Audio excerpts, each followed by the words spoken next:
आज नाली पहला माछ आसी तो नाली पहल आज गोटे बढ़िया देसी स्टाइल आम रोसे करवा जोटा मुझे रोसे करी छुई आलू बड़ी पकईकी गोटे सोरिष बाटण झोल बनईबी मछटा देकी ये मछटा जो मैंने खाई से तो निश्चय जानते टेस्टा कौन ये मछटा बहुत टेस्टी आउ पूरा बहुत नरम थाए मछटा अल्प भी कंटा थाए तो खाइबा भी बहुत बढ़िया लगे पिला माने खाइबा तो आहरी भल लगे कहीं कंटा कम अच्छी तो मुझे माछ को भल भाव में धोई देकी परिष्कार कर नहीं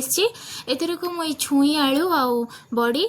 छुई आलू झोल करवा से बड़ी देवानी केमती हम बड़ी देदेले तो तार बढ़िया बास्नाटा आहरी द्विगुण बढ़ीज ये मु मसलार आड कर सोरिष जीरा आउ रसुण मुझे लंका बाटुनी कहीं ये मु लंका बाटिनी जदि आपण मैंने चाहिए जदि लंका आड करदे तो ये सब को मसला को इन्हें भल भाव में बाटिक नहीं आसवा तो प्रथम मुझे तेल दे दूची सोरिष तेल मुझे आपण मैंने रिफाइन तेल भी नहीं किंतु ये मछटा टी सोरिष तेल भाजिले भल बास्नाटा टी आसो तेलटा इन्हें गरम हो गलानी से माछ देदेबा एने मछटा को पूरा भल भाव में लाल करी कड़ा करी भाजिबा आगु नरम करी भाजिबानी कहीं मछटा नरम अच्छी आम झोल जो देकी फुटेबा सेते मछटा भांगीजिब से कड़ा करी भाजिबा छुई आलू बड़ी पकईकी एमती माछ झोल कहार पसंद कमेंट माध्यम निश्चय जनईदेवे आउ एमती आपण मैंने जदि आज नुआ अच्छा चैनल ताले चैनल टी को मोर सब्सक्राइब करदेवे मु जो नुआ नुआ वीडियो छाड़ी आपण मैंने सर्वप्रथमे देखिपारे मु माछ को भल भाव में ये ओल्टे दूसरी आ माछ ओल्टेला बेले टिके ध्यान रखी ओल्टेबे कहीं माछटा ये नरम माछ भांगी जमार बहुत संभावना अच्छी तो देखी चाहिए आपण मैंने केयरफुली पूरा माछ को ओल्टेबे ना माछ पूरा भांगी तो मु तो एमती छुई आलू देकी तरकारीटा करी जदि आपण मानक छुई पसंद नुहे ताले आपण माने छुई ऐड करेनि खाली आलू बड़ी दे करी तार टेस्ट तो आहरी बढ़िया लगे खाइबा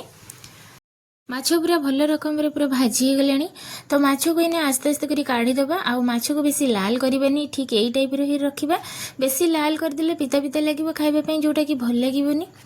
आउ यही टाइप ही कलरटा जमी देखा जाऊँगी ठीक यही टाइप भाजिले ही भल लगे पूरा क्रिस्पी होगी भजाटा होती माछ भजाटा एने सबुजाक माछ पूरा काढ़ीदेवा कड़ईरू आउ से तेल रे ही मुझे माछ तरकारी करी आउ सब बेले तो मुझे आगुरी कहे जे माछ तेल रे माछ तरकारी करवा तार स्वाद ही किसी अलग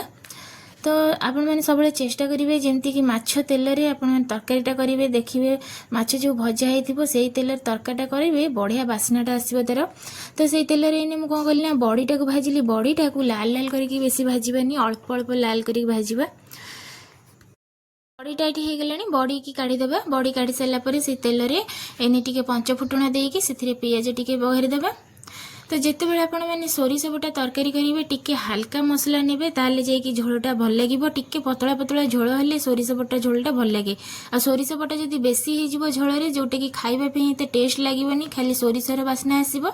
अल्प अल्प माने हल्का हल्का पतला पतला झोल करेंगे सोरिषर ताले जाइए सोरिष झोलटा भल लगे खाइबापी ये पियाजटा लाल करके आम भाजीदेवा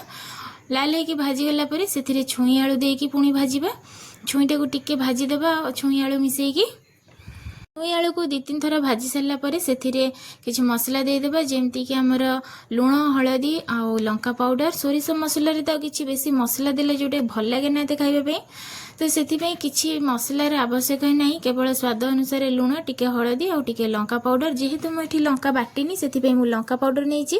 जदि आपण मैंने राग कम बेसी खाती से हिसाब से आपण मैंने लंका को नेबे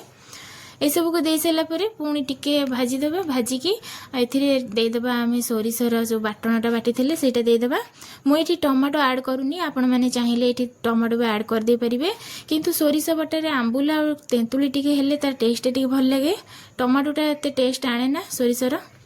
ये सोरिषटा देकी तापर आम टिके पानी देदेबा ये सोरिष दे सारापर ये आवश्यक मुताबक आम पानी देदेबा जी आम झोल बनइबा से हिसाब से पानी देदेबा एकाथर के कहीं ये बड़ी ऐड हम से बड़ीटा पानी टाणिब से हिसाब से आपण मैंने पानी देबे तरकारी तो तरकारी ने पानी दे सारापर इन तरकारी को कभर करके पूरा आलू सिझापी छाड़देबा छुईटा तो ये पूरा कसी छुईटा सरू सरू छुई से बेसी सिझबनी बेसी टाइम भी लगे किंतु आलूटा सिझापी टाइम लगे से आम कभर करदेबा कभर करके छाड़देबा पूरा आलू सिझिला पर्यंत आजिकार रेसिपी आपण मानक किपरि लगुच कमेंट माध्यम निश्चय जनइबे ता सहित भिडियोटी पे छोट लाइक निश्चय करदे जदि आपण मानक सांग जदि एमती झोल खाइबा को पसंद करती से पाखक सेयार निश्चय करदे। तो ये आलू को मुझे चेक करके देखी दूसरी आलूटा सीझीगला सीझीगला ये तेंतुली ऐड करी मुझे आंबुल नौनी जदि आपण मान पाखे आंबुल अच्छी तेल आपण मैंने आंबुल नहीं जाए आंबुलर बास्ना तो बढ़िया लगे मुझे तेंतुली को पूरा सेमती गोटा नहीं जाऊँगी मुझे तेंतुली पानी करके नौनी आपण मैंने पानी करके भी नहीं जाए तेंतुली ना एमती गोटा देदेले भी किसी असुविधा नहीं। तो तापर कौन कली ना ये बड़ी दे दूची बड़ी की टिके नाकू हल्का एमती पूरा मिसई दबा मिसई सारा पर से माछ देदेबा आ माछ दे सारा पर तरकारी को पूरा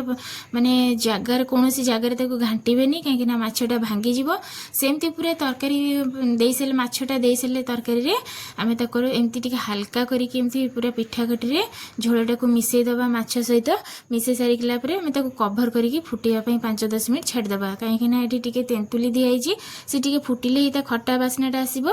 ये पूरा फुटीगला आ देखो मु पूरा उल्टे पारुनी पूरा भांगी जीव माछटा से हल्का हल्का पूरा उल्टे को पड़ो। तापर ये गैस टा को बंद करदे देखो तो प्रस्तुत हो गला ये छुई आलू बड़ी देकी नाली पहोळा माछ झोल